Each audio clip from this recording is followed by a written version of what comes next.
ਵਾਹਿਗੁਰੂ ਜੀ ਕਾ ਖਾਲਸਾ ਵਾਹਿਗੁਰੂ ਜੀ ਕੀ ਫਤਿਹ। ਅਸਲਾਮ ਵਾਲੇਕਮ ਆਦਾਬ ਬਰਜ਼। ਮੈਂ ਹਾਂ ਤੁਹਾਡੀ ਹੋਸਟ ਨੀਰਮ ਕੋਟ। ਮੈਂ ਟੀਵੀ 84 ਦੇ ਸਾਰੇ ਦਰਸ਼ਕਾਂ ਤੇ ਸਰੋਤਿਆਂ ਦਾ ਹਾਰਦਿਕ ਸਵਾਗਤ ਕਰਦੀ ਹਾਂ ਪ੍ਰੋਗਰਾਮ ਸੱਚੋ ਸੱਚ ਵਿੱਚ, ਜਿਹੜੇ ਇਸ ਪ੍ਰੋਗਰਾਮ ਨਾਲ ਦੇਸ਼ਾਂ ਵਿਦੇਸ਼ਾਂ ਤੋਂ ਜੁੜ ਚੁੱਕੇ ਨੇ।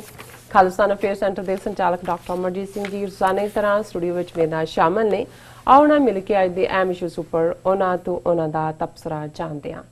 ਜੀ ਡਾਕਟਰ ਸਾਹਿਬ ਵਾਹਿਗੁਰੂ ਜੀ ਕਾ ਖਾਲਸਾ ਵਾਹਿਗੁਰੂ ਜੀ ਕੀ ਫਤਿਹ। ਜੀ ਡਾਕਟਰ ਸਾਹਿਬ ਜੀ ਆਇਆਂ ਨੂੰ ਪ੍ਰੋਗਰਾਮ ਸੱਚੋ ਸੱਚ ਵਿੱਚ ਬਹੁਤ ਸ਼ੁਕਰੀਆ। ਜੀ ਡਾਕਟਰ ਸਾਹਿਬ ਅੱਜ 4 ਮਾਰਚ 2020 22 ਫੱਗਣ ਨਾਨਕਸ਼ਾਹੀ ਸੰਮਤ 551 ਦਾ ਦਿਨ ਹੈ ਤੇ ਡਾਕਟਰ ਸਾਹਿਬ ਪ੍ਰੋਗਰਾਮ ਸ਼ੁਰੂ ਕਰਨ ਤੋਂ ਪਹਿਲਾਂ ਅਸੀਂ ਆਪਣੇ ਦਰਸ਼ਕਾਂ ਤੇ ਸਰੋਤਿਆਂ ਨੂੰ ਹਮੇਸ਼ਾ ਤਰ੍ਹਾਂ ਦੱਸੀਏ ਵੀਅਰਸ, ਜੇ ਤੁਸੀਂ ਹੱਕ ਸੱਚ ਇਨਸਾਫ ਤੇ ਪੈਰਾ ਦਿੰਦਾ ਇੱਕੋ ਇੱਕ ਚੈਨਲ ਟੀਵੀ 84 ਨੂੰ ਦੇਖਣਾ ਚਾਹੁੰਦੇ ਹੋ ਤਾਂ ਤੁਸੀਂ ਦੇਖ ਸਕਦੇ ਹੋ ਸਪੈਕਟਰਮ ਕੇਬਲ, ਆਰਸੀਐਮ ਕੇਬਲ, ਬੈਲਫਾਵਰ cable in Canada, roku, Jadoo box, ਸ਼ਾਵਾ, Facebook TV 84 ਦੀ ਐਪ ਰਾਹੀਂ online streaming and IP box ਤੇ ਤੁਸੀਂ TV 84 ਨੂੰ ਦੇਖ ਸਕਦੇ ਹੋ। ਵਿਊਅਰਸ, ਜੇ ਤੁਸੀਂ TV 84 ਨਾਲ ਜਾਂ ਪ੍ਰੋਗਰਾਮ ਸੱਚੋ ਸੱਚ ਨਾਲ Facebook ਰਾਹੀਂ ਜੁੜੇ ਹੋ ਤਾਂ ਇਸ ਨੂੰ ਵੱਧ ਤੋਂ ਵੱਧ ਲਾਈਕ ਕਰੋ ਤੇ ਸ਼ੇਅਰ ਕਰੋ ਅਤੇ ਨਾਲ ਹੀ YouTube ਤੇ ਸਬਸਕ੍ਰਾਈਬ ਵੀ ਕਰੋ। ਇਹ ਵੀ ਦੱਸ ਦਈਏ ਕਿ ਤੁਸੀਂ TV 84 ਦੀ ਐਪ ਨੂੰ ਐਂਡਰੋਇਡ ਐਂਡ ਐਪ ਸਟੋਰ ਤੇ ਡਾਊਨਲੋਡ ਕਰਕੇ ਜੋ TV 84 ਦੀ ਲਾਈਵ ਸਟ੍ਰੀਮ ਹੈ ਉਸ ਨੂੰ ਤੁਸੀਂ 24 ਆਰਸ ਦੇਖ ਸਕਦੇ ਹੋ। ਵਿਊਅਰਸ, ਹੁਣ ਅਸੀਂ ਆਪਣੇ ਪ੍ਰੋਗਰਾਮ ਦੀ ਸ਼ੁਰੂਆਤ ਕਰਾਂਗੇ। ਪ੍ਰੋਗਰਾਮ ਦੀ ਸ਼ੁਰੂਆਤ ਵਿੱਚ ਆਪਾਂ ਤੁਹਾਨੂੰ ਦੱਸਾਂਗੇ ਜੋ ਪ੍ਰੋਗਰਾਮ ਦੇ ਵਿੱਚ ਜਿਹੜੇ ਅੱਜ ਦੇ ਇਸ਼ੂ ਨੇ ਉਹ ਵਿਚਾਰੇ ਜਾਣਗੇ, ਉਹਨਾਂ ਦੇ ਉੱਪਰ ਵਿਚਾਰ ਚਰਚਾ ਹੋਏਗੀ। ਉਸ ਤੋਂ ਪਹਿਲਾਂ ਮੈਂ ਇੱਕ ਕੁਝ ਲਾਈਨਾਂ ਤੁਹਾਡੇ ਨਾਲ ਸਾਂਝੀਆਂ ਕਰਨਾ ਚਾਹੁੰਦੀ ਹਾਂ ਜਿਹੜੀਆਂ ਕਿ ਇਸ ਜੋ ਪਹਿਲੀ ਜੋ ਸਾਡੇ ਵਿਸ਼ਾ ਹੈ ਉਸ ਦੇ ਨਾਲ ਮੇਲ ਖਾਂਦੇ ਆ। ਸੋ ਹਾਂ ਅਸੀਂ ਬਾਗੀ ਹਾਂ, ਹਾਂ ਅਸੀਂ ਬਾਗੀ ਹਾਂ ਪਰ ਅੱਤਵਾਦੀ ਨਹੀਂ। ਅਸੀਂ ਵੱਖਰੀ ਕੌਮ ਹਾਂ ਪਰ ਵੱਖਵਾਦੀ ਨਹੀਂ। ਜ਼ੁਲਮ ਦੇ ਮੁੱਢੋਂ ਖਿਲਾਫ ਹਾਂ ਪਰ ਅਖੌਤੀ ਅਹਿੰਸਾ ਨਹੀਂ। ਸਾਡੀਆਂ ਕਕਾਰਾਂ ਉੱਤੇ ਸ਼ੱਕ, ਸਾਡੀਆਂ ਦਸਤਾਰਾਂ ਉੱਤੇ ਸ਼ੱਕ, ਸਾਡੀਆਂ ਗੁਫ਼ਤਾਰਾਂ ਉੱਤੇ ਸ਼ੱਕ, ਅਸੀਂ ਕੋਈ ਅਪਰਾਧੀ ਨਹੀਂ। ਬਾਰਡਰ, ਕਾਰਗਿਲ, ਟਾਈਗਰ ਹਿੱਲ ਸਾਰੇ ਸਾਡੇ ਲਈ ਬਣੇ ਨੇ, ਪਰ ਕਿਉਂ ਸਾਡੇ ਲਈ ਬਣੇ ਹੱਕ ਤੇ ਆਜ਼ਾਦੀ ਨਹੀਂ। ਗਲਾਂ ਵਿੱਚ ਟਾਇਰ ਪਾ ਕੇ ਵਫਾਦਾਰੀ ਵਿਖਾਈ ਸਰਕਾਰਾਂ ਨੇ। ਉਂਝ ਹੱਕਾਂ ਲਈ ਮਰਦੇ ਹਾਂ ਪਰ ਹਿੰਸਾਵਾਦੀ ਨਹੀਂ। ਜਾਨਵਰ ਪੂਜਣ ਵਾਲਿਆਂ ਨੂੰ ਕੀ ਸਾਰ ਹੈ ਮਾਨਵ ਪੂਜਨ ਦੀ। ਅਸੀਂ ਸਰਾਬੇ ਭਗਤ ਤੇ ਗਦਰੀ ਹਾਂ, ਚਰਖੇ ਕੱਤਣ ਨਾਲ ਤਾਂ ਮਿਲੀ ਆਜ਼ਾਦੀ ਨਹੀਂ। ਸੋ ਜਿਸ ਤਰ੍ਹਾਂ ਕਿ ਦਿੱਲੀ ਵਿੱਚ ਹਿੰਦੂ ਭੀੜਾਂ ਵੱਲੋਂ ਹਿੰਸਾ ਵਰਤਾਈ ਗਈ, ਬੇਗੁਨਾਹ ਜੋ ਮੁਸਲਮਾਨ ਸਨ ਉਹਨਾਂ ਦੇ ਉੱਪਰ ਉਹਨਾਂ ਨੂੰ ਮਾਰਿਆ ਗਿਆ, ਜ਼ਖਮੀ ਕੀਤਾ ਗਿਆ, ਉਹਨਾਂ ਦੀਆਂ ਜੋ ਅਰਬਾਂ ਦੀਆਂ ਜਾਇਦਾਦਾਂ ਸਨ ਉਹਨਾਂ ਨੂੰ ਸਾੜਿਆ ਗਿਆ। ਸੋ ਇਸ ਹਿੰਸਾ ਦੀ ਜੋ ਚਰਚਾ ਹੈ ਇਹ ਦੁਨੀਆ ਭਰ ਦੇ ਵਿੱਚ ਹੈ। ਸੋ ਬੀਤੇ ਦਿਨੀ ਇੰਗਲੈਂਡ ਦੀ ਜੋ ਪਾਰਲੀਮੈਂਟ ਵਿੱਚ ਹੈ ਉਸ ਜੋ ਇਸ ਹਿੰਸਾ ਦੀ ਜੋ ਗੂੰਜ ਹੈ ਉਹ ਪਈ। ਬ੍ਰਿਟਿਸ਼ ਪਾਰਲੀਮੈਂਟ ਵਿੱਚ ਦੋਵੇਂ ਜੋ ਸਿੱਖ MP ਨੇ ਤਰਨਜੀਤ ਸਿੰਘ ਢੇਸੀ ਅਤੇ ਬੀਬੀ ਪ੍ਰੀਤ ਕੌਰ ਗਿੱਲ ਜੀ ਨੇ ਇਸ ਦੀ ਤੁਲਨਾ ਨਵੰਬਰ 84 ਦੀ ਸਿੱਖ ਨਸਲਕੁਸ਼ੀ ਨਾਲ ਕੀਤੀ ਅਤੇ ਉਹਨਾਂ ਨੇ ਇੰਗਲੈਂਡ ਦੀ ਸਰਕਾਰ ਨੂੰ ਇਸ ਵਿੱਚ ਦਖਲ ਅੰਦਾਜ਼ੀ ਕਰਨ ਲਈ ਕਿਹਾ। ਸੋ ਇਸ ਵਿਸ਼ੇ ਉੱਪਰ ਆਪਾਂ ਡਾਕਟਰ ਸਾਹਿਬ ਕੋਲੋਂ ਉਹਨਾਂ ਦੇ ਵਿਚਾਰ ਜਾਣਾਂਗੇ। ਉਸੇ ਤਰ੍ਹਾਂ ਜੋ ਕਸ਼ਮੀਰ ਘਾਟੀ ਹੈ ਉਸੇ ਤਰ੍ਹਾਂ ਹੀ ਉਹ ਸੜ ਰਹੀ ਹੈ, ਜਲ ਰਹੀ ਹੈ। ਉਸੇ ਤਰ੍ਹਾਂ ਹੀ ਜੋ ਕਸ਼ਮੀਰੀ ਆਵਾਮ ਨੇ ਉਸ ਨੂੰ ਖੁੱਲੀ ਜੇਲ੍ਹ ਦੇ ਵਿੱਚ ਡੱਕਿਆ ਹੋਇਆ ਹੈ। ਜੋ ਉੱਥੋਂ ਦੇ ਜੋ ਲੀਡਰ ਨੇ ਉਹਨਾਂ ਨੂੰ ਪਬਲਿਕ ਸੇਫਟੀ ਐਕਟ ਲਗਾ ਕੇ ਉਹਨਾਂ ਨੂੰ ਜੇਲ੍ਹਾਂ ਦੇ ਵਿੱਚ ਬੰਦ ਕੀਤਾ ਹੋਇਆ ਹੈ। 211 ਦਿਨ ਹੋ ਚੁੱਕੇ ਨੇ। ਸੋ ਇਸ ਉੱਪਰ ਆਪਾਂ ਵਿਚਾਰ ਚਰਚਾ ਕਰਾਂਗੇ। ਦੈਨ ਫਿਰ ਆਪਾਂ ਵਿਚਾਰਾਂਗੇ ਕਿ ਅਮਰੀਕਾ ਅਤੇ ਤਾਲਿਬਾਨ ਵਿੱਚ ਹੋਏ ਜੋ ਅਮਨ ਸਮਝੌਤੇ ਤੋਂ ਬਾਅਦ ਵੀ ਉਸ ਖਿੱਤੇ ਵਿੱਚ ਹਮਲਿਆਂ ਦਾ ਸਿਲਸਿਲਾ ਉਵੇਂ ਹੀ ਜਾਰੀ ਹੈ। ਭਾਰਤ ਵੱਲੋਂ ਇਸ ਸਮਝੌਤੇ ਨੂੰ ਸਾਬੋਤਾਜ ਕਰਨ ਲਈ ਢਿੱਲ ਲਾਇਆ ਜਾ ਰਿਹਾ ਹੈ। ਸਾਡੇ ਜੋ ਦਰਸ਼ਕਾਂ ਦੀਆਂ ਜੋ ਈਮੇਲਾਂ ਨੇ ਉਹਨਾਂ ਰਾਹੀਂ ਪੁੱਛਿਆ ਜਾ ਰਿਹਾ ਹੈ ਕਿ ਇਸ ਸਮਝੌਤੇ ਦਾ ਕਸ਼ਮੀਰ ਅਤੇ ਖਾਲਿਸਤਾਨ ਦੀਆਂ ਜੋ ਆਜ਼ਾਦੀ ਦੀਆਂ ਤਹਿਰੀਕਾਂ ਨੇ ਉਸ ਤੇ ਇਸ ਦਾ ਕੀ ਅਸਰ ਹੋਵੇਗਾ। ਇਸ ਬਾਰੇ ਵੀ ਆਪਾਂ ਵਿਚਾਰ ਤੁਹਾਡੇ ਨਾਲ ਸਾਂਝੇ ਕਰਾਂਗੇ। ਐਂਡ ਦੂਸਰੇ ਪਾਸੇ ਸਾਨੂੰ ਕਾਫੀ ਸਾਰੀਆਂ ਲਿਖਤਾਂ ਬਰਾਮਦ ਹੋ ਰਹੀਆਂ ਨੇ ਜੋ ਸਿੱਖਾਂ ਪ੍ਰਤੀ ਜੋ ਸਾਡੇ ਪਾਕਿਸਤਾਨੀ ਜੋ ਵੀਰ ਭੈਣਾਂ ਨੇ ਉਹਨਾਂ ਦੀਆਂ ਲਿਖਤਾਂ ਰਾਹੀਂ ਸਾਨੂੰ ਪਿਆਰ ਦਾ ਇਜ਼ਹਾਰ ਜੋ ਨਜ਼ਰ ਆ ਰਿਹਾ ਹੈ ਉਹ ਲਿਖਤਾਂ ਬਰਾਮਦ ਹੋ ਰਹੀਆਂ ਨੇ। ਸੋ ਆਪਾਂ ਉਹ ਵੀ ਤੁਹਾਡੇ ਨਾਲ ਵਿਚਾਰਾਂਗੇ। ਸੋ ਪ੍ਰੋਗਰਾਮ ਦੇ ਐਂਡ ਵਿੱਚ ਗੁਰਬਾਣੀ ਵਿਚਾਰਾਂ ਦੀਆਂ ਵੀ ਆਪਾਂ ਗੱਲਬਾਤ ਕਰਾਂਗੇ। ਸੋ ਅਸੀਂ ਚਾਹਾਂਗੇ ਕਿ ਤੁਸੀਂ ਸਾਡੇ ਨਾਲ ਇਸੇ ਤਰ੍ਹਾਂ ਬਣੇ ਰਹਿਣਾ ਦੇਖਣ ਸੁਣਨ ਲਈ ਤੁਹਾਡਾ ਸਭ ਦਾ ਬਹੁਤ-ਬਹੁਤ ਸ਼ੁਕਰੀਆ। ਜੀ ਡਾਕਟਰ ਸਾਹਿਬ ਕੀ ਕਹਿਣਾ ਚਾਹੋਗੇ? ਦੇਖੋ, ਜ਼ਾਹਰਾ ਤੌਰ ਦੇ ਉੱਤੇ ਅਜੇ ਵੀ ਦਿੱਲੀ ਦੇ ਵਿੱਚ ਜੋ ਕਹਿਰ 3 ਦਿਨ ਉੱਥੋਂ ਦੀ ਗੁੰਡਾ ਕਰਾਊਡ ਨੇ ਜੀ, ਜਿਸ ਬਾਰੇ ਹੁਣੇ ਬੜਾ ਸਪਸ਼ਟ ਹੈ ਕਿ 2000 ਦੇ ਕਰੀਬ ਬੰਦਾ ਜਿਹੜਾ ਉਹ ਯੂਪੀ ਔਰ ਹਰਿਆਣੇ ਤੋਂ ਬਾਹਰੋਂ ਲਿਆ ਕੇ 24 ਘੰਟੇ ਪਹਿਲਾਂ ਉੱਥੋਂ ਦੇ ਸਕੂਲਾਂ ਦੇ ਵਿੱਚ ਬਿਠਾਇਆ ਗਿਆ। ਔਰ ਇਸ ਦਾ ਜ਼ਿਕਰ ਦਿੱਲੀ ਦੇ ਮਾਈਨੋਰਿਟੀ ਪੈਨਲ ਚੀਫ ਨੇ ਜ਼ਫਰੁਲ ਇਸਲਾਮ ਖਾਨ ਹੋਰਾਂ ਨੇ ਕੀਤਾ, ਜਿਨ੍ਹਾਂ ਨੇ ਕਿ ਇੱਕ ਪੂਰੀ ਤਹਿਕੀਆਤੀ ਕਮੇਟੀ ਬਣਾ ਕੇ ਇਸ ਦੇ ਉੱਤੇ ਰਿਪੋਰਟ ਜੇ ਡਿਟੇਲ ਤਾਂ ਦੇਣੀ ਹੈ, ਪਰ ਮੀਡੀਆ ਦੇ ਵਿੱਚ ਉਸ ਦੇ ਇਨੀਸ਼ੀਅਲ ਪਾਰਟ ਆਏ ਨੇ, ਉਸ ਨੂੰ ਵੀ ਅਸੀਂ ਮੈਂਸ਼ਨ ਕਰਾਂਗੇ। ਲੇਕਿਨ ਜਿਵੇਂ ਅਸੀਂ ਕੱਲ ਦੱਸਿਆ ਸੀ ਕਿ ਕਿਵੇਂ ਯੂਨਾਈਟਿਡ ਨੇਸ਼ਨਸ ਦੀ ਹਿਊਮਨ ਰਾਈਟ ਕਾਉਂਸਲ ਦੀ ਚੀਫ ਨੇ ਇੰਡੀਅਨ ਸੁਪਰੀਮ ਕੋਰਟ ਨੂੰ ਜਿਹੜਾ ਹੈ ਉਹ ਇੰਟਰਵੈਂਸ਼ਨ ਜਾਂ ਇਹ ਕਿਹਾ ਕਿ ਵੀ ਉਹ ਉਹਦੇ 'ਚ ਆਪਣਾ ਵੀ ਜਿਹੜਾ ਹੈ ਉਹ ਰਾਏ ਦੇਣਾ ਚਾਹੁੰਦੇ ਨੇ, ਜਦੋਂ ਕਿ ਇਸ ਸਿਟੀਜ਼ਨਸ਼ਿਪ ਅਮੈਂਡਮੈਂਟ ਐਕਟ ਦੇ ਉੱਤੇ ਜਿਹੜੀ ਹੈ ਸੁਪਰੀਮ ਕੋਰਟ ਅੱਡ-ਅੱਡ ਪਟੀਸ਼ਨਾਂ ਦੀ ਸੁਣਵਾਈ ਕਰੇਗੀ। ਸੋ ਇਸ ਨਾਲ ਉਸ ਖਿੱਤੇ ਦੇ ਵਿੱਚ ਕਾਫੀ ਜਿਹੜਾ ਇਸ ਦੇ ਉੱਤੇ ਟੀਕਾ ਟਿੱਪਣੀਆਂ ਔਰ ਕਾਊਂਟਰ ਆਰਗੂਮੈਂਟ ਹੋ ਰਹੇ ਨੇ।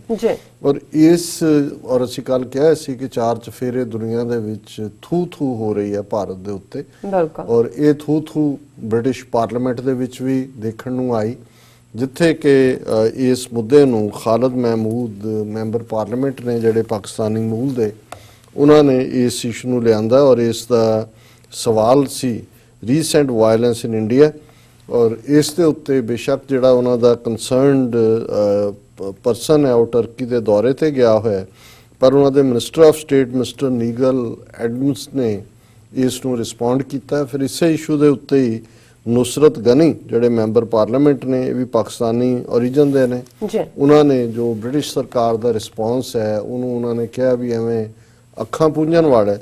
ਲੇਕਿਨ ਜਿਹੜਾ ਇਸ ਸਾਰੇ ਦੇ ਵਿੱਚ ਕਾਫੀ ਜ਼ੋਰਦਾਰ ਪ੍ਰੈਜੈਂਟੇਸ਼ਨ ਸੀ ਉਹ ਦੋਨੋਂ ਹੀ ਸਿੱਖ ਮੈਂਬਰ ਪਾਰਲੀਮੈਂਟ, ਇੱਕ ਸਰ ਤਨਮਨਜੀਤ ਸਿੰਘ ਢੇਸੀ ਜਿਹੜੇ ਦੂਸਰੀ ਵਾਰ ਚੁਣ ਕੇ ਆਏ ਨੇ, ਉਹਨਾਂ ਦਾ ਸੰਬੰਧ ਲੇਬਰ ਪਾਰਟੀ ਨਾਲ ਹੈ, ਔਰ ਦੂਸਰੀ ਬੀਬੀ ਪ੍ਰੀਤ ਕੌਰ ਗਿੱਲ ਜਿਹੜੇ ਵੀ ਦੁਬਾਰਾ ਫਿਰ ਚੁਣੇ ਗਏ ਨੇ। ਹਾਲਾਂਕਿ ਇਹਨਾਂ ਦੋਨਾਂ ਹੀ ਐਮਪੀਜ਼ ਨੂੰ ਹਰਾਉਣ ਲਈ ਆਰਐਸਐਸ ਔਰ ਹਿੰਦੂਤਵਾ ਲੌਬੀ ਨੇ ਪੂਰਾ ਜ਼ੋਰ ਲਾਇਆ, ਔਰ ਤਨਮਨਜੀਤ ਸਿੰਘ ਢੇਸੀ ਕਾਫੀ ਅਹਿਮੀਅਤ ਵਾਲੇ ਐਮਪੀ ਬਣ ਗਏ ਨੇ, ਕਿਉਂਕਿ ਉਹ ਪਹਿਲਾਂ ਹੀ ਜਿਹੜੀ ਨੈਟੋ ਕਮੇਟੀ ਹੈ ਉਸ ਦੇ ਡੈਲੀਗੇਟ ਸੀ, ਪਰ ਰੀਸੈਂਟਲੀ ਉਹਨਾਂ ਨੂੰ ਮੈਂਬਰ ਯੂਕੇ ਡਿਫੈਂਸ ਕਮੇਟੀ ਦਾ ਵੀ ਬਣਾਇਆ ਗਿਆ, ਔਰ ਉਹ ਪਹਿਲੇ ਐਮਪੀ ਬਣੇ ਨੇ ਏਸ਼ੀਅਨ ਮੂਲ ਦੇ। ਉਸ ਤੋਂ ਪਹਿਲਾਂ ਵੀ ਮੈਂਬਰ ਪਾਰਲੀਮੈਂਟ ਏਸ਼ੀਅਨ ਮੂਲ ਦੇ, ਖਾਸ ਤੌਰ ਤੇ ਇੰਡੀਅਨ ਕਾਫੀ ਵੱਡੀ ਗਿਣਤੀ 'ਚ ਨੇ ਇੰਡੀਅਨ ਹਿੰਦੂ।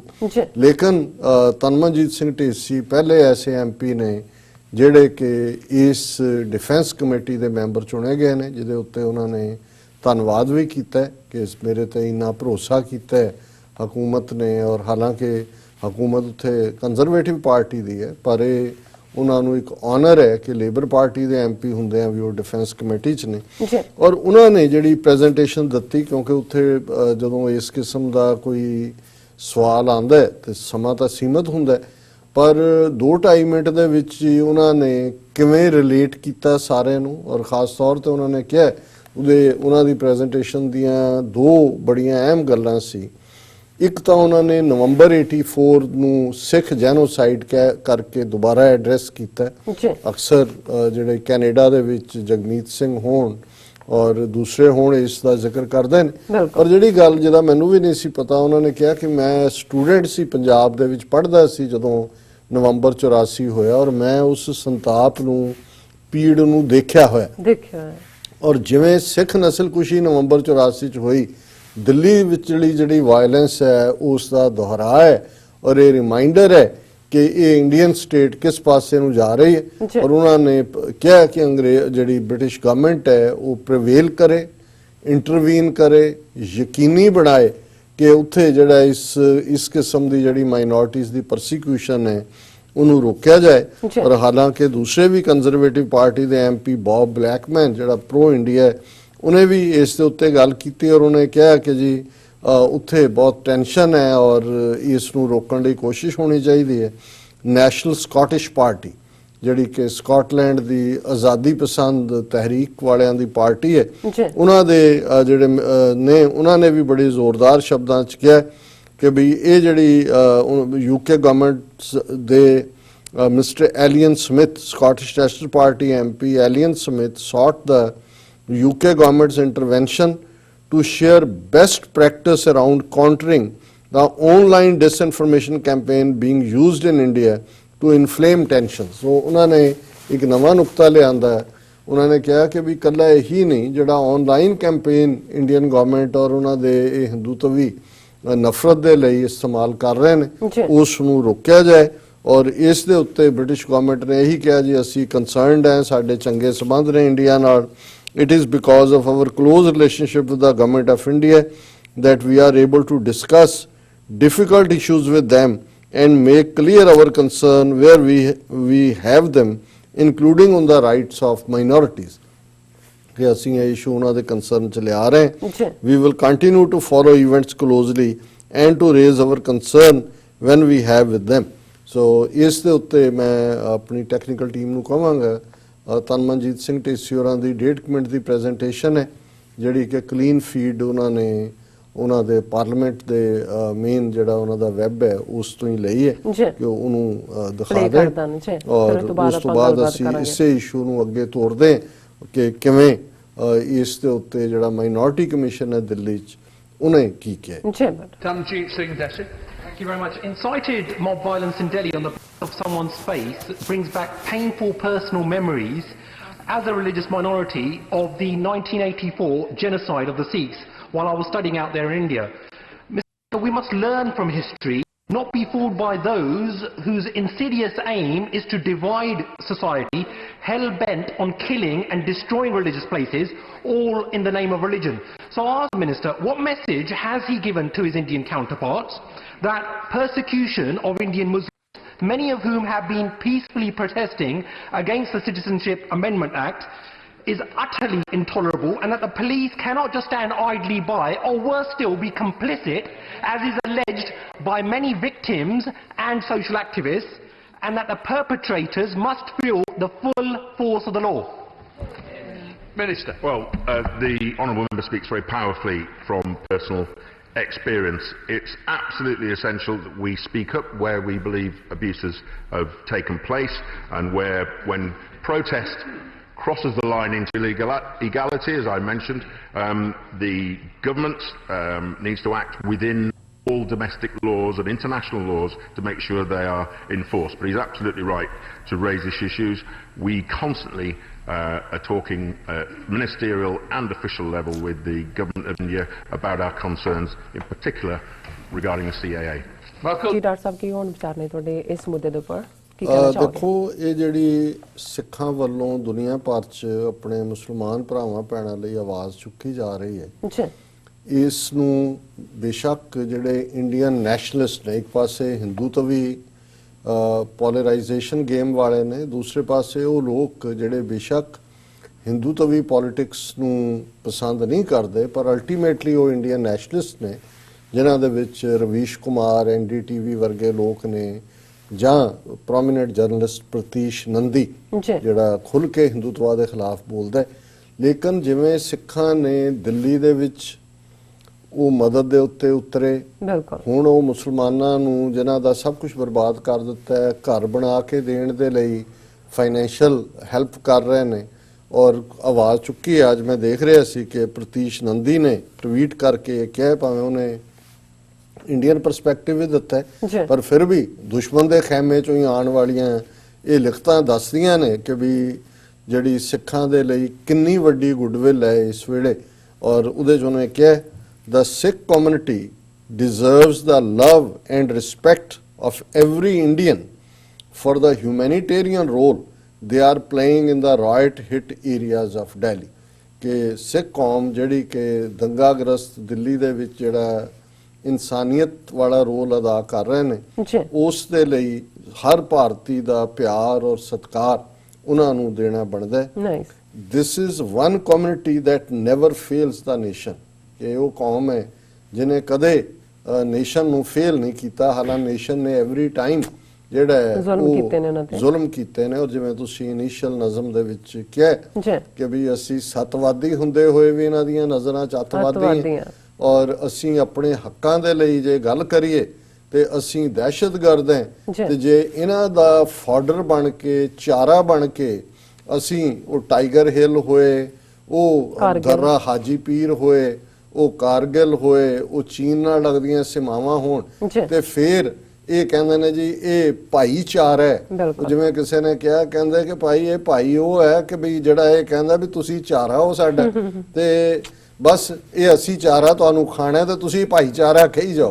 ਉਹ ਜ਼ਾਹਰ ਹੈ ਕਿ ਅੰਗਰੇਜ਼ੀ ਦੇ ਵਿੱਚ ਵੀ ਫਾਡਰ ਕਹਿੰਦੇ ਨੇ ਕਿ ਭਾਈ ਉਹ ਤੁਹਾਨੂੰ ਇੱਕ ਰਾ ਮਟੀਰੀਅਲ ਉਹਨਾਂ ਨੇ ਬਣਾਇਆ ਹੋਇਆ, ਇੱਕ ਚਾਰਾ ਬਣਾਇਆ ਹੋਇਆ। ਪਰ ਹੁਣ ਸਿੱਖਾਂ ਨੂੰ ਇਸ ਗੱਲ ਦੀ ਸਮਝ ਆ ਕਿ ਤੁਸੀਂ ਜਿੰਨਾ ਮਰਜ਼ੀ ਇਸ ਕਿਸਮ ਦੀ ਲੋਲੋ ਪੋਪੋ ਕਰੋ, ਅਸੀਂ ਤੁਹਾਡਾ ਚਾਰਾ ਨਹੀਂ ਹੈ। ਔਰ ਫਿਰ ਅੱਗੋਂ ਕਹਿੰਦਾ this is one community that never fails the nation. They are collecting funds to rebuild homes destroyed by rioters in the Muslim areas. ਕਿ ਹੁਣ ਜਿੱਥੇ ਸਿੱਖਾਂ ਨੇ ਦੂਸਰੀਆਂ ਲੋੜਾਂ, ਖਾਣ ਪਾਣ ਦੀ ਤਾਂ ਹੁਣ ਕਮੀ ਨਹੀਂ ਹੈ, ਪਰ ਹੁਣ ਉਹ ਇਸ ਪਾਸੇ ਲੱਗੇ ਨੇ ਕਿ ਉਹਨਾਂ ਨੂੰ ਘਰ ਬਣਾ ਕੇ ਦੇਣੇ ਨੇ ਜਿਹੜੇ ਲੋੜਵੰਦ ਨੇ। ਔਰ ਮੈਂ ਸਮਝਦਾ ਵੀ ਇਹ ਤਾਂ ਇਹਨਾਂ ਦੀ ਜੋ ਹੈ ਹੀ ਹੈ ਇਸ ਕਿਸਮ ਦੀ, ਇਹ ਤਾਂ ਦੇਖ ਰਹੇ ਨੇ, ਇਹਨਾਂ ਨੂੰ ਤਾਂ ਇਹ ਵੀ ਤਕਲੀਫ ਹੈ ਕਿ ਵੀ ਇਹ ਸਿੱਖ। ਔਰ ਅੱਜ ਮੈਂ ਦੇਖ ਰਿਹਾ ਸੀ ਸੋਸ਼ਲ ਮੀਡੀਆ ਤੇ ਇਸ ਕਿਸਮ ਦੇ ਵੀ ਟਵੀਟ ਨੇ ਕਿ ਜੇ ਮੁਸਲਮਾਨਾਂ ਨੇ ਗੁਰਦੁਆਰਿਆਂ 'ਚ ਪਨਾਹ ਲਈ ਹੋਈ ਹੈ ਤਾਂ ਗੁਰਦੁਆਰੇ ਸਾੜ ਦਿਓ। ਦੇਖੋ ਇਸ ਕਿਸਮ ਦੀ ਨਫ਼ਰਤ ਚੱਲ ਰਹੀ ਹੈ। ਪਰ ਮੈਂ ਸਮਝਦਾ ਵੀ ਦੂਸਰੇ ਪਾਸੇ ਇਹਨਾਂ ਦਾ ਮੀਡੀਆ, ਇਹਨਾਂ ਨੂੰ ਹੁਣ ਇਹ ਵੀ ਕਿਤੇ ਨਾ ਕਿਤੇ ਤਕਲੀਫ ਹੈ। ਲੇਕਿਨ ਜਿਵੇਂ ਟ੍ਰਿਬਿਊਨ ਦੀ ਇਹ ਅੱਜ ਦੀ ਸਟੋਰੀ ਹੈ, Muslims give away disputed Saharanpur land to Sikhs. ਪਿੱਛੇ 2014 ਦੇ ਵਿੱਚ ਇੱਕ ਜ਼ਮੀਨ ਨੂੰ ਲੈ ਕੇ ਝਗੜਾ ਸੀ ਲੋਕਲ ਸਿੱਖਾਂ ਔਰ ਮੁਸਲਮਾਨਾਂ ਦੇ ਵਿੱਚ, ਔਰ ਉਹਦੇ 'ਚ ਉਹਨਾਂ ਨੇ ਕੋਰਟ ਦੇ ਵਿੱਚ ਕੇਸ ਗਿਆ ਹੋਇਆ। ਸਿੱਖਾਂ ਨੇ ਗੁਰਦੁਆਰੇ ਦੇ ਨਾਲ ਲੱਗਦੀ ਜ਼ਮੀਨ ਹੈ ਔਰ ਉਹਦੇ ਲਈ ਈਵਨ 60 ਲੱਖ ਰੁਪਈਆ ਵੀ ਦਿੱਤਾ ਸੀ ਕਿ ਵੀ ਇਹ ਸਾਨੂੰ ਦੇ ਦਿਓ। ਪਰ ਇਹਨਾਂ ਨੇ ਅੱਜ ਹੈ ਕਿ in a goodwill gesture for compassion shown by the Sikh community during the riots, the Muslim community from Saharanpur gave away their claim on the piece of land given to them as part of settlement post Saharanpur riots between Sikh and Muslims in 2014. They also returned rupees 60 lakh to Sikhs. ਉਹਨਾਂ ਨੇ ਕਿਹਾ ਜੀ ਜਿਹੜੇ ਉਹ 60 ਲੱਖ ਨੇ ਉਹ ਵੀ ਉਹਨਾਂ ਨੇ ਡਿਸਾਈਡ ਕਰ ਲਿਆ ਵੀ ਨਹੀਂ ਅਸੀਂ ਪੈਸੇ ਵੀ ਨਹੀਂ ਲੈਣੇ, ਔਰ ਅਸੀਂ ਇਹ ਜਿਹੜਾ ਪੀਸ ਆਫ ਲੈਂਡ ਹੈ ਗੁੱਡਵਿਲ ਦੇ ਤੌਰ ਤੇ ਦੇ ਰਹੇ ਹਾਂ। ਇਹ ਇੱਕ ਸਪੈਸ਼ਲ ਫੰਕਸ਼ਨ ਇਸ ਬਾਰੇ ਗੁਰਦੁਆਰਾ ਰਕਾਬਗੰਜ ਦੇ ਵਿੱਚ ਹੋਇਆ। ਸੋ ਮੈਂ ਸਮਝਦਾ ਵੀ ਇਹ ਜਿਹੜਾ ਭਾਈਚਾਰਾ ਹੈ, ਇਧਰ ਜਿਹੜਾ ਭਾਈਚਾਰਾ ਬਣ ਰਿਹਾ, ਇਹਦੇ 'ਚ ਕੋਈ ਚਾਰਾ ਨਹੀਂ ਹੈ, ਸੱਚਮੁੱਚ ਬ੍ਰਦਰਹੁੱਡ ਹੈ। ਕੱਲ ਅਸੀਂ ਮੈਂਸ਼ਨ ਕੀਤਾ ਸੀ ਕਿ ਕਿਵੇਂ ਕੋਚੀ ਕੇਰਲਾ ਦੀ ਗ੍ਰੈਂਡ ਮੌਸਕ ਦੇ ਵਿੱਚ ਸਿੱਖਾਂ ਨੂੰ ਵੈਲਕਮ ਕੀਤਾ। ਔਰ ਹੁਣ ਇਹ ਕਿਉਂਕਿ ਦਿੱਲੀ ਦੇ ਜਦੋਂ ਅਸੀਂ ਇਹਨਾਂ ਕਤਲੇਆਮ ਦੀ ਗੱਲ ਕਰ ਰਹੇ ਹਾਂ, ਦਿੱਲੀ ਦਾ ਮਤਲਬ ਜਸਟ ਦਿੱਲੀ ਦੇ ਲੋਕ ਨਹੀਂ ਨੇ। ਦਿੱਲੀ ਦੇ ਵਿੱਚ ਲਗਭਗ, ਜੇ ਮੈਂ ਗਲਤ ਨਾ ਹੋਵਾਂ, ਤੇ 20 ਮਿਲੀਅਨ ਦੇ ਲਗਭਗ ਲੋਕ ਰਹਿੰਦੇ ਨੇ। ਔਰ ਦਿੱਲੀ ਸਾਰੇ ਭਾਰਤ ਦੇ ਪ੍ਰਾਂਤਾਂ 'ਚੋਂ ਆ ਕੇ ਲੋਕ ਉੱਥੇ ਵਸੇ ਹੋਏ ਨੇ। ਦਿੱਲੀ ਦੀ ਓਰੀਜਨਲ ਆਬਾਦੀ ਤਾਂ ਜਿਹੜੀ ਹੈ ਜਦੋਂ 47 ਤੋਂ ਪਹਿਲਾਂ ਤਾਂ ਬਹੁਤ ਘੱਟ ਸੀ। 47 ਵੇਲੇ ਲਹਿੰਦੇ ਪੰਜਾਬ 'ਚੋਂ ਵੱਡੀ ਗਿਣਤੀ 'ਚ ਲੋਕ ਆਏ ਔਰ ਇਹ 22 ਲੱਖ ਦੇ ਕਰੀਬ ਬਣੀ। ਹੁਣ ਜਿਹੜੀ ਹੈ ਉਹਦੀ ਲਗਭਗ 20 ਮਿਲੀਅਨ, 2 ਕਰੋੜ ਦਿੱਲੀ ਦੀ ਆਬਾਦੀ ਹੈ। ਸੋ ਦਿੱਲੀ ਸਾਰੇ ਭਾਰਤ ਨੂੰ ਰਿਪਰੈਜ਼ੈਂਟ ਕਰਦਾ, ਕਿਉਂਕਿ ਸਾਰੇ ਭਾਰਤ ਦੇ ਔਰ ਖਾਸ ਤੌਰ ਤੇ ਜਿਹੜੇ ਲੋਕ ਕੰਮ ਦੀ ਤਲਾਸ਼ 'ਚ ਵੀ ਨੇ ਤੇ ਮੁਸਲਮਾਨਾਂ ਦੇ ਹਵਾਲੇ ਨਾਲ ਯੂਪੀ ਬਿਹਾਰ ਜਿਹੜੇ ਮਰੇ ਵੀ ਨੇ ਨਾ, ਕੋਈ ਸ਼ਿਵਪੁਰੀ 'ਚ, ਕੋਈ ਗੋਕਲਪੁਰੀ, ਕੋਈ ਜਾਮੀਆ ਮੁਹੱਲੇ 'ਚ ਜਾਂ ਦੂਸਰੇ ਜਿਹੜੇ ਉਹਨਾਂ ਦਾ, ਉਹ ਸਾਰੇ ਦੇ ਵਿੱਚੋਂ ਮੁਸਲਮਾਨ ਗਰੀਬ ਨੇ ਵਿਚਾਰੇ, ਹੱਥੀਂ ਕੰਮ ਕਰਨ ਵਾਲੇ। ਅੱਜ ਮੈਂ ਇੱਕ ਪ੍ਰੋਗਰਾਮ ਦੇਖ ਰਿਹਾ ਸੀ, ਕਿਸੇ ਦਾ ਕਿ ਬਾਹ ਉੱਡ ਗਈ ਹੈ, ਕਿਸੇ ਦੀ ਲੱਤ ਨਹੀਂ, ਮਰੇ ਤਾਂ ਜੋ ਹੈ ਹੀ ਨੇ 400 ਤੋਂ ਜ਼ਿਆਦਾ ਜ਼ਖਮੀ ਨੇ, ਔਰ ਉਹਨਾਂ ਦੇ ਕੋਲ ਕੁਝ ਨਹੀਂ ਹੈ ਵੀ ਆਪਣੀ ਉਹ ਰੋਟੀ ਰੋਜ਼ੀ ਕਿਵੇਂ ਸ਼ੁਰੂ ਕਰਨ। ਸੋ ਇਹ ਜਿਹੜੀ ਗੁੱਡਵਿਲ ਹੈ ਇਸ ਵੇਲੇ ਇਸ ਦੇ ਨਾਲ ਜੋ ਦਿੱਲੀ ਦੇ ਇਸ ਮੁੱਦੇ ਦੇ ਉੱਤੇ ਆਈ ਹੈ, ਇਹ ਸਾਰੇ ਭਾਰਤ ਭਰ ਦੀਆਂ ਘੱਟ ਗਿਣਤੀਆਂ ਲਈ, ਔਰ ਇਹ ਗੱਲ ਖਾਲੀ ਮੁਸਲਮਾਨਾਂ ਤੱਕ ਸੀਮਤ ਨਹੀਂ ਹੈ, ਈਵਨ ਈਸਾਈ ਵੀ ਇਹ ਮਹਿਸੂਸ ਕਰਦੇ ਨੇ। ਆਉਣ ਵਾਲੇ ਪੀਰੀਅਡ 'ਚ ਇਹ ਬੌਂਡਿੰਗ ਹੋਰ ਵੀ ਮਜ਼ਬੂਤ ਹੋਏਗੀ। ਔਰ ਦਿੱਲੀ ਦੇ ਵਿੱਚ ਜਦੋਂ ਅਸੀਂ ਇਸ ਨੂੰ ਨਵੰਬਰ 84 ਦੀ ਸਿੱਖ ਨਸਲਕੁਸ਼ੀ ਦੇ ਕੁਝ ਜਿਹੜੇ ਹਿੱਸੇ ਨੇ ਉਹਨਾਂ ਨਾਲ ਹਾਲਾਂਕਿ ਸਿੱਖ ਨਸਲਕੁਸ਼ੀ ਬਹੁਤ ਵੱਡੇ ਪੈਮਾਨੇ ਤੇ ਭਾਰਤ ਭਰ 'ਚ ਹੋਈ, 22-23 ਸੂਬਿਆਂ 'ਚ, ਔਰ ਹਜ਼ਾਰਾਂ ਲੋਕ ਸਿੱਖ ਮਾਰੇ ਗਏ। ਔਰ ਇਹਦੇ 'ਚ ਕੋਈ ਸ਼ੱਕ ਨਹੀਂ ਹੈ ਕਿ ਉਸ ਲਿਹਾਜ਼ ਨਾਲ ਜਦੋਂ ਹੁਣ ਦਿੱਲੀ ਇਹਨਾਂ ਦੰਗਿਆਂ ਦੇ ਲਈ ਸਰਕਾਰ ਨੂੰ ਜ਼ਿੰਮੇਵਾਰ ਠਹਿਰਾਇਆ ਜਾ ਰਿਹਾ ਤੇ ਬੀਜੇਪੀ ਵਾਲੇ ਇੱਕਦਮ ਨਵੰਬਰ 84 ਦਾ ਕੱਢ ਕੇ ਕਾਂਗਰਸ ਨੂੰ ਜਿਹੜਾ ਉਹ ਟਾਰਗੇਟ ਕਰਦੇ ਨੇ। ਕਾਂਗਰਸ ਤਾਂ ਹੈ ਹੀ ਹੈ, ਉਦੋਂ ਵੀ ਕੱਲੀ ਕਾਂਗਰਸ ਨਹੀਂ ਸੀ, ਇਹ ਆਰਐਸਐਸ ਦੇ ਗੁੰਡੇ ਵੀ ਸ਼ਾਮਲ ਸੀ ਔਰ ਇਹਨੂੰ ਉਹਨਾਂ ਦੇ ਆਈਡੀਆਲੋਗਸ ਨੇ, ਆਰਐਸਐਸ ਨੇ ਜਸਟੀਫਾਈ ਕੀਤਾ ਸੀ ਕਿ ਸਿੱਖਾਂ ਨੂੰ ਜਿਹੜਾ ਉਹ ਸਬਕ ਸਿਖਾਉਣਾ ਬੜਾ ਜ਼ਰੂਰੀ ਸੀ ਔਰ ਸਿੱਖਾਂ ਨੂੰ ਵੀ ਉਹਨਾਂ ਨੇ ਐਡਵਾਈਸ ਕੀਤਾ ਸੀ ਜੀ ਕਿ ਤੁਸੀਂ ਆਰਾਮ ਦੇ ਨਾਲ ਜਿਹੜਾ ਇਹਨੂੰ ਅਹਿੰਸਕ ਹੋ ਕੇ ਇਸ ਨੂੰ ਮੰਨੋ, ਭਾਣਾ ਮੰਨੋ ਇਹਨੂੰ। ਲੇਕਿਨ ਹੁਣ ਇਹ ਸਾਹਮਣੇ ਆ ਰਿਹਾ ਕਿ ਜਿਵੇਂ ਉਸ ਵੇਲੇ ਦੀ ਹਕੂਮਤ ਰਾਜੀਵ ਗਾਂਧੀ ਦੇ ਸਿੱਧੇ ਹੁਕਮਾਂ ਥੱਲੇ ਉਸ ਵੇਲੇ ਦਿੱਲੀ ਦੇ ਵਿੱਚ ਉਹ ਭਾਵੇਂ ਲੈਫਟੀਨੈਂਟ ਗਵਰਨਰ ਹੋਏ ਜਾਂ ਕੇਂਦਰ ਸਰਕਾਰ ਦਾ ਗ੍ਰਹਿ ਮੰਤਰੀ ਨਰਸਿਮਹਾ ਰਾਓ, ਇਹੀ ਨਰਸਿਮਹਾ ਰਾਓ ਨਵੰਬਰ 84 ਚ ਹੋਮ ਮਿਨਿਸਟਰ ਸੀ, ਇਹੀ ਨਰਸਿਮਹਾ ਰਾਓ ਜਦੋਂ ਬਾਬਰੀ ਮਸਜਿਦ ਢਾਈ ਗਈ ਕਾਂਗਰਸ ਵੱਲੋਂ ਪ੍ਰਾਈਮ ਮਿਨਿਸਟਰ ਸੀ ਇੰਡੀਆ ਦਾ। ਹੁਣ ਵੀ ਉਹੀ ਕਹਾਣੀ ਦੁਹਰਾਈ ਜਾ ਰਹੀ ਹੈ। ਹੁਣ ਅਮਿਤ ਸ਼ਾਹ ਜਿਹੜਾ 2002 ਦੇ ਵਿੱਚ ਹੋਮ ਮਿਨਿਸਟਰ ਸੀ ਜਦੋਂ ਹਜ਼ਾਰਾਂ ਮੁਸਲਮਾਨ ਗੁਜਰਾਤ ਦੇ ਵਿੱਚ ਮਾਰੇ ਗਏ ਔਰ ਉਹ ਮੋਦੀ ਉੱਥੇ ਚੀਫ ਮਿਨਿਸਟਰ ਸੀ ਜਿਹਦੇ ਹੁਕਮਾਂ ਥੱਲੇ ਸਾਰਾ ਕੁਝ ਹੋਇਆ। ਸੋ ਇਹ ਸਿਰਫ ਪਾਤਰਾਂ ਦੇ ਨਾਂ ਬਦਲੇ ਨੇ ਔਰ ਮੋਡਸ ਆਪਰੈਂਡੀ ਜਿਵੇਂ ਅਸੀਂ ਨਵੰਬਰ 84 ਚ ਦੇਖਦੇ ਹਾਂ ਕਿਵੇਂ ਹਰਿਆਣੇ ਚੋਂ ਉਹਨਾਂ ਦੀ ਹਰਿਆਣਾ ਰੋਡਵੇਜ਼ ਦੀਆਂ ਬੱਸਾਂ ਔਰ ਜੇਲ੍ਹਾਂ ਚੋਂ ਵੀ ਕੈਦੀ ਛੱਡੇ ਗਏ ਸੀ। ਹੁਣ ਵੀ ਇਹ ਜਿਹੜੀ ਗੱਲ, ਔਰ ਮੈਂ ਇਹ ਨਹੀਂ, ਇਹ ਸਿਰਫ ਮੇਰਾ ਬਿਆਨ ਨਹੀਂ ਹੈ, ਇਹ ਇਹਨਾਂ ਦੀ ਮੇਨ ਖਬਰ ਹੈ, nearly 2000 people were brought in for riots, says Delhi Minorities Panel Chief Zafrullah Islam Khan। उन्होंने कहा most outsiders stayed in schools for up to 24 hours before launching attacks। 24 घंटे पहला स्कूलों च निकले और ये खबर है nearly 1500 to 2000 outsiders were brought to northeast Delhi and lodged there for nearly 24 hours under a planned conspiracy to unleash violence। Delhi Commissioner for Minorities Chairman Zafrullah Islam Khan alleged on Tuesday following a visit to the affected areas। उस दौरे ਦੇ ਦੌਰਾਨ ਇਹਨੇ ਗੱਲ ਕਹੀ ਔਰ ਉਹਨੇ ਇਹ ਦਾ ਵਾਇਰ ਦੇ ਨਾਲ ਗੱਲਬਾਤ ਕਰਦੇ ਆ ਕਿ our revelation is that this was planned violence, for this people had been brought from outside, it is for the police and intelligence to find from where they had come। और ਅੱਗੇ ਪੂਰੀ detail ਹੈ ਕਿ ਵੀ ਇਹ ਅਸੀਂ detail report ਦੇ ਵਿੱਚ ਦੱਸਾਂਗੇ ਕਿ ਕੀ ਹੋਇਆ ਔਰ 2 ਦਿਨ 3 ਦਿਨ ਪੁਲਿਸ ਨੇ ਵੀ ਕਿਵੇਂ ਉਹਨਾਂ ਦਾ ਸਾਥ ਦਿੱਤਾ ਹੈ ਔਰ ਜਦੋਂ ਬਿਲਕੁਲ 3 ਦਿਨ ਐਨ ਤਬਾਹੀ ਹੋ ਗਈ ਤੇ ਫਿਰ ਜਿਹੜਾ ਉਹ ਕਰਫਿਊ ਨਾਫਜ਼ ਕੀਤਾ ਗਿਆ ਔਰ ਜਿਵੇਂ ਕੁਝ ਜਿਹੜੇ ਇੰਡੀਪੈਂਡੈਂਟ ਕਾਊਂਟ ਆ ਰਹੇ ਨੇ ਕਿ ਕਿਵੇਂ ਵਾਇਲੈਂਸ ਇਹਨਾਂ ਲੋਕਾਂ ਨੇ ਕੀਤੀ, ਉਹਨਾਂ ਦੀ ਮਾਨਸਿਕਤਾ ਕੀ ਸੀ। ਸਕਰੋਲਿਨ ਨੇ ਦੀ ਇੱਕ ਅਰੁਣਾਭ ਸਾਈਕੀਆ ਸ਼ਾਇਦ ਜੈਂਟਲਮੈਨ ਹੈ, ਉਹਨੇ ਇੱਕ ਸਟੋਰੀ ਕੀਤੀ ਹੈ ਜਿਹੜੀ ਕੰਬਾ ਦੇਣ ਵਾਲੀ ਹੈ, ਸਾਰੀ ਮੈਂ ਸਾਂਝੀ ਨਹੀਂ ਕਰ ਸਕਦਾ ਪਰ ਉਸ ਦੀ ਹੈਡਲਾਈਨ ਆਈ ਕਲਰਡ ਮਾਈ ਸੌਰਡ ਰੈਡ ਮੀਟ ਡੈਲੀ ਰਾਇਟਰਸ ਹੂ ਸੇ ਦੇ ਕਿਲਡ ਮੁਸਲਿਮਸ। ਔਰ ਉਹਦੇ ਚ ਉਹਨਾਂ ਨੇ ਨਾਂ ਬਦਲ ਕੇ ਕਿਹਾ ਕਿ ਕਿਵੇਂ ਉਹ ਫਖਰ ਲੈ ਰਹੇ ਨੇ ਜਿਨ੍ਹਾਂ ਨੇ ਕਿਲਿੰਗਸ ਕੀਤੀਆਂ ਕਿ ਅਸੀਂ ਕੀ ਕੀਤਾ ਔਰ ਉਹਦੇ ਚ ਜਿਹੜੀ ਗੱਲ ਅਗੇਨ ਨਵੰਬਰ 84 ਦੇ ਨਾਲ ਜਾ ਕੇ ਜੁੜਦੀ ਹੈ। ਇੱਕ ਜਿਹੜਾ ਇਹਨੇ ਉਹਨੇ ਇਹ ਉਹਨੂੰ ਕਿਹਾ ਮਿਸਟਰ ਅਰੁਣਾਭ ਸਾਈਕੀਆ ਨੂੰ ਕਿ ਵੀ you are a Hindu, that is why I am telling you। ਔਰ ਇਹ 32 ਸਾਲਾ ਕੈਬ ਡਰਾਈਵਰ ਹੈ ਜਿਹਨੇ ਇਸ ਜਰਨਲਿਸਟ ਨੂੰ ਸੰਡੇ ਆਫਟਰਨੂਨ ਉੱਥੇ ਲੈ ਕੇ ਗਿਆ ਔਰ ਉਹ ਟੈਕਸੀ ਐਪ सर्विस काम करता है। उन्हें कहा तुम हिंदू हो इसलिए बोल रहा हूँ, वरना ये सब बोलने की चीज़ नहीं है।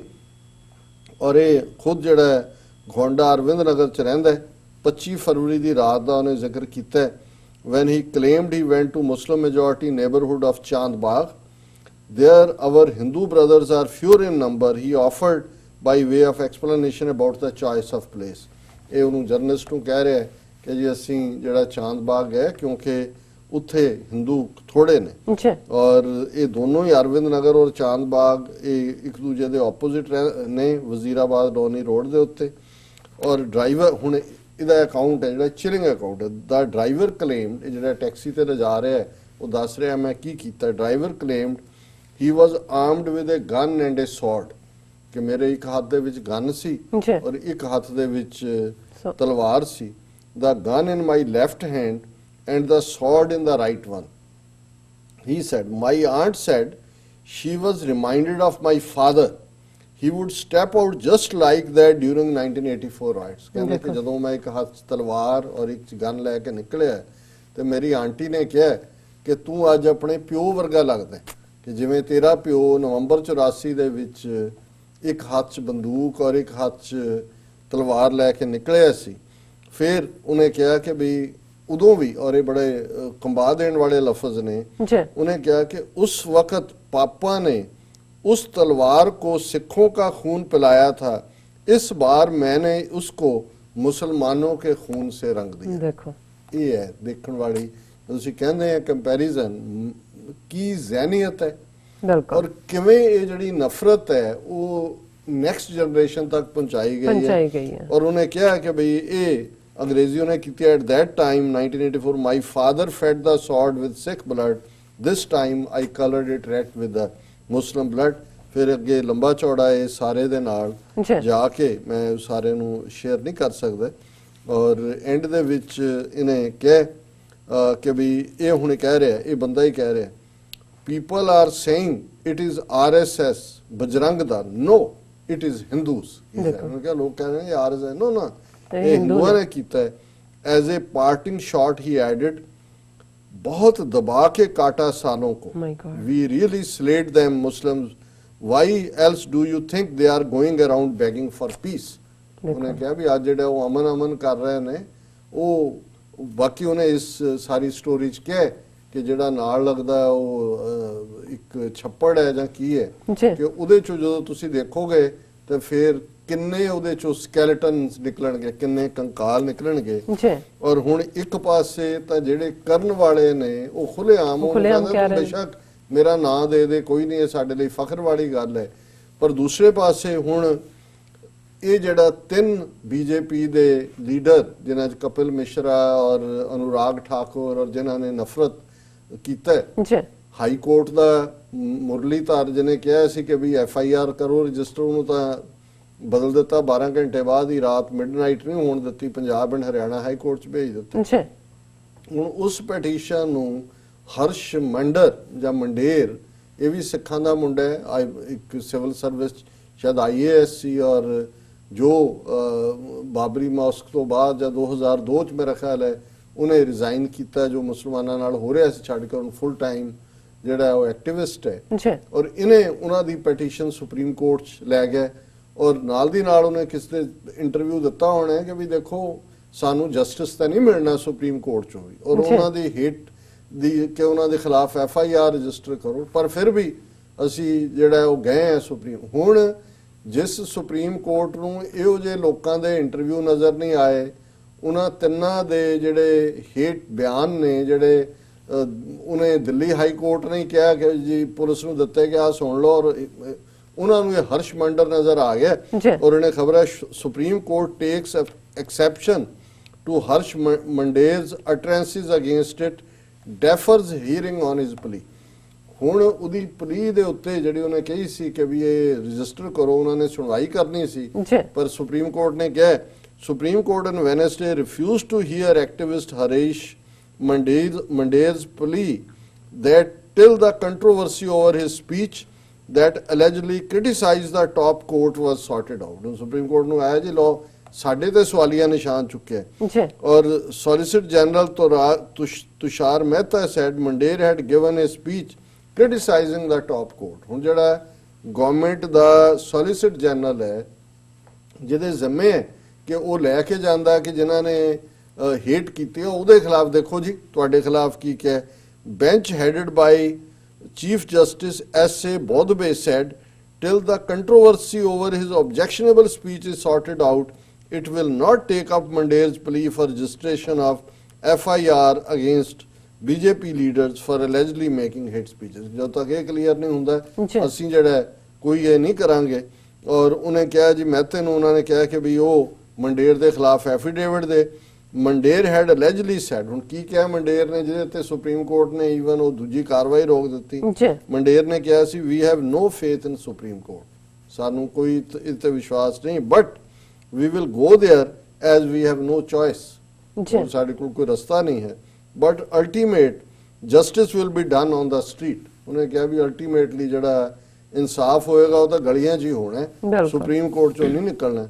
ਔਰ ਉਹਨਾਂ ਨੇ ਕਿਹਾ ਕਿ ਵੀ we will hear until you settle the issue, if this is what you think about court then we have to think about how to deal with it.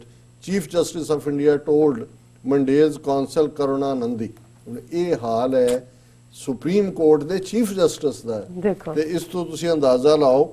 ਔਰ ਦੂਸਰੇ ਪਾਸੇ ਸੱਜਣ ਕੁਮਾਰ ਜਿਹਨੂੰ ਮੁਰਲੀਧਰ ਨੇ ਉਸ ਜੇਲ੍ਹ ਤੱਕ ਪਹੁੰਚਾਇਆ ਨਵੰਬਰ 84 ਦੀ ਸਿੱਖ ਨਸਲਕੁਸ਼ੀ ਲਈ ਜ਼ਿੰਮੇਵਾਰ, ਸੁਪਰੀਮ ਕੋਰਟ ਨੇ ਜਿਹੜਾ ਅੱਜ ਇਹ ਕਿਹਾ ਕਿ ਜੀ ਇਹ ਉਹਨੇ ਆਪਣੀ ਬੇਲ ਪਲੀ ਪਾਈ ਸੀ, ਮੈਂ ਬਿਮਾਰ ਹਾਂ, 71 ਸਾਲਾਂ ਦਾ, ਤੇ ਉਹਨਾਂ ਨੇ ਕਿਹਾ ਜੀ all India institute of medical sciences ਦੇ ਡਾਕਟਰਸ ਜਿਹੜੇ ਨੇ ਉਹ ਐਗਜ਼ਾਮਿਨ ਕਰਨਗੇ, ਤੇ ਜੇ ਉਹ ਵਾਕਈ ਬਿਮਾਰ ਹੈ ਤਾਂ ਉਹਨੂੰ ਫਿਰ ਜ਼ਮਾਨਤ, ਜਿਹੜਾ ਜ਼ਾਹਰ ਹੈ 70 ਸਾਲ ਤੋਂ ਹੀ ਬੰਦਾ ਬਿਮਾਰ ਹੁੰਦਾ ਹੈ, ਔਰ ਜਿੱਥੇ ਹੁਣ ਇਸ ਕਿਸਮ ਦਾ ਹਿੰਦੂਤਵਾ ਦਾ ਦੌਰ ਹੈ।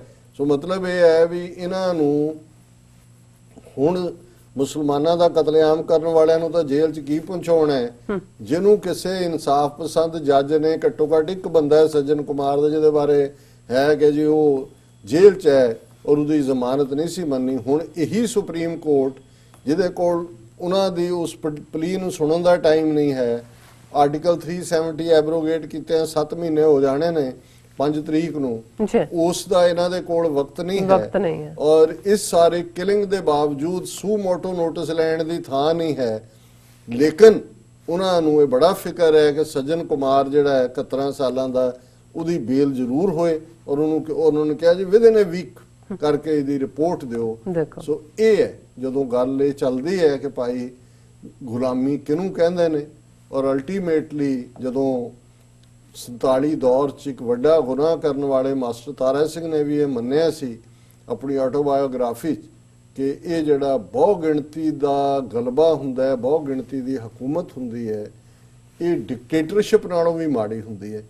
ਡਿਕਟੇਟਰਸ਼ਿਪ ਦੇ ਵਿੱਚ ਤਾਂ ਆਸ ਹੁੰਦੀ ਹੈ, ਉਮੀਦ ਹੁੰਦੀ ਹੈ ਕਿ ਡਿਕਟੇਟਰ ਮਰ ਜਾਏ, ਸ਼ਾਇਦ ਤੁਹਾਡਾ ਛੁਟਕਾਰਾ ਹੋ ਜਾਏ, ਪਰ ਇਹ ਜਿਹੜੀ ਮੈਜੋਰਿਟੀ ਹੈ ਅੱਜ ਜੇ ਬੀਜੇਪੀ, ਕਾਂਗਰਸ ਔਰ ਆਮ ਆਦਮੀ ਪਾਰਟੀ ਹਿੰਦੂਤਵਾ ਦੀਆਂ ABC ਟੀਮਾਂ ਨੇ, ਤੇ ਜਿਹੜੇ ਅਦਰਵਾਈਜ਼ ਵੀ ਤੁਰੇ ਫਿਰਦੇ ਨੇ, ਉਹਨਾਂ ਨੇ ਵੀ ਵੱਡ ਗਿਣਤੀ ਨੂੰ ਮੈਜੋਰਿਟੀ ਨੂੰ ਹੀ ਅਪੀਸ ਕਰਨਾ। ਔਰ ਸਿੱਖਾਂ ਦੇ ਕੋਲ, ਕਸ਼ਮੀਰੀਆਂ ਦੇ ਕੋਲ, ਭਾਰਤੀ ਨਕਸ਼ੇ 'ਚ ਕੈਦ ਮੁਸਲਮਾਨਾਂ ਦੇ ਕੋਲ, ਔਰ ਜ਼ਾਹਰ ਹੈ ਕਿ ਕਬੀਲੇ ਜਿਹੜੇ ਉੱਤਰ ਨਾਰਥ ਈਸਟ ਦੇ ਨੇ, ਦਲਿਤ ਨੇ, ਹੋਰ ਕੋਈ ਚੋਇਸ ਨਹੀਂ ਅਦਰ ਦੈਨ ਕਿ ਅਸੀਂ ਸਿਰ ਜੋੜੀਏ ਔਰ ਇਸ ਹਿੰਦੂਤਵਾ ਦੇ ਗੁਲਾਮੀ ਦੇ ਜੂੜੇ ਨੂੰ ਵਗਾ ਕੇ ਪਰਾਂ ਮਾਰੀਏ। ਔਰ ਉਹ ਸਬ ਕੰਟੀਨੈਂਟ ਜਿਹੜਾ ਆਲਰੇਡੀ ਅੱਡ-ਅੱਡ ਨੈਸ਼ਨੈਲਿਟੀਜ਼ ਦਾ ਇਨਹੈਬਿਟਡ ਪਲੇਸ ਹੈ, ਨਾ ਭਾਰਤ ਕਦੇ ਇਤਿਹਾਸ ਦੇ ਵਿੱਚ ਕੋਈ ਮੁਲਕ ਸੀ, ਅੱਜ ਅੰਗਰੇਜ਼ਾਂ ਨੇ ਇੱਕ ਐਡਮਿਨਿਸਟ੍ਰੇਟਿਵ ਯੂਨਿਟ ਇਹਨਾਂ ਨੂੰ ਬਣਾਇਆ ਸੀ, ਜਾਣ ਲੱਗੇ ਅੰਗਰੇਜ਼ ਬਾਣੀਆਂ ਜਿਹੜਾ ਉਹ ਹਿੰਦੂ ਬ੍ਰਾਹਮਣ ਬਾਣੀਆਂ ਦੇ ਹਵਾਲੇ ਕਰ ਗਿਆ, ਪਰ ਅਲਟੀਮੇਟਲੀ ਇਸ ਦਾ ਹਸ਼ਰ ਉਹੀ ਹੋਣ ਜਾ ਰਿਹਾ ਹੈ ਜਿਹੜਾ ਕਿ ਸੋਵੀਅਤ ਯੂਨੀਅਨ ਦਾ ਹੋਇਆ, ਜਿਹੜਾ ਯੂਗੋਸਲਾਵੀਆ ਦਾ। ਜੀ ਡਾਕਟਰ ਸਾਹਿਬ ਤੁਹਾਡਾ ਬਹੁਤ ਬਹੁਤ ਸ਼ੁਕਰੀਆ। ਇੱਥੇ ਲੈਣੇ ਆਪਣੇ ਬ੍ਰੇਕ ਤੋਂ ਪਹਿਲਾਂ ਅਸੀਂ ਆਪਣੇ ਦਰਸ਼ਕਾਂ ਤੇ ਸਰੋਤਿਆਂ ਨੂੰ ਅਪੀਲ ਤੇ ਬੇਨਤੀ ਕਰਦੀ ਹਾਂ ਵਿਊਅਰਸ, ਜਿਸ ਤਰ੍ਹਾਂ ਕਿ ਤੁਸੀਂ ਜਾਣਦੇ ਹੋ ਕਿ TV84 ਇੱਕ ਪੰਥਕ ਚੈਨਲ ਹੈ। TV84 ਸਿੱਖਾਂ, ਕਸ਼ਮੀਰੀਆਂ ਤੇ ਭਾਰਤ ਦੀਆਂ ਨਾਰਥ ਈਸਟ ਸਟੇਟਾਂ ਦੇ ਲੋਕਾਂ ਦੇ ਸਵੈ ਨਿਰਣੇ ਦੇ ਹੱਕਾਂ ਦਾ ਹਾਮੀ ਹੈ। ਅਸੀਂ ਚਾਹਾਂਗੇ ਕਿ ਤੁਸੀਂ TV84 ਦੀ ਚੜ੍ਹਦੀ ਕਲਾ ਲਈ ਵੱਧ ਤੋਂ ਵੱਧ ਮਾਈਕ ਸਹਾਇਤਾ ਕਰੋ। ਤੁਸੀਂ ਆਪਣੀ ਮਾਈਕ ਸਹਾਇਤਾ ਸਾਡੀ ਵੈਬਸਾਈਟ TV84.tv ਤੇ ਜਾ ਕੇ ਪੇਪਲ ਦੀ ਵਰਤੋਂ ਕਰਕੇ ਵਨ ਟਾਈਮ ਡੋਨੇਟ ਕਰ ਸਕਦੇ ਹੋ, ਮੰਥਲੀ ਡੋਨੇਟ ਵੀ ਕਰ ਸਕਦੇ ਹੋ। ਤੁਸੀਂ TV84 ਦੇ ਨਾਮ ਤੇ ਚੈੱਕ ਬਣਾ ਕੇ ਸਾਨੂੰ ਮੇਲ ਵੀ ਕਰ ਸਕਦੇ ਹੋ ਸਾਡੇ ਇਸ ਪਤੇ ਤੇ 36-01 37th Avenue, Long Island City, New York 11101 USA, ਜਾਂ ਫਿਰ ਤੁਸੀਂ ਸਾਨੂੰ ਫੋਨ ਰਾਹੀਂ ਵੀ ਸੰਪਰਕ ਕਰ ਸਕਦੇ ਹੋ ਸਾਡੇ ਫੋਨ ਨੰਬਰ ਤੇ 5164060694। Thank you so much viewers. ਵਿਚਾਰਾਂ ਦਾ ਸਿਲਸਿਲਾ ਇਸ ਤਰ੍ਹਾਂ ਚੱਲਦਾ ਰਹੇਗਾ। ਮਿਲਦੇ ਹਾਂ ਛੋਟੇ ਜਿਹੇ ਬ੍ਰੇਕ ਤੋਂ ਬਾਅਦ।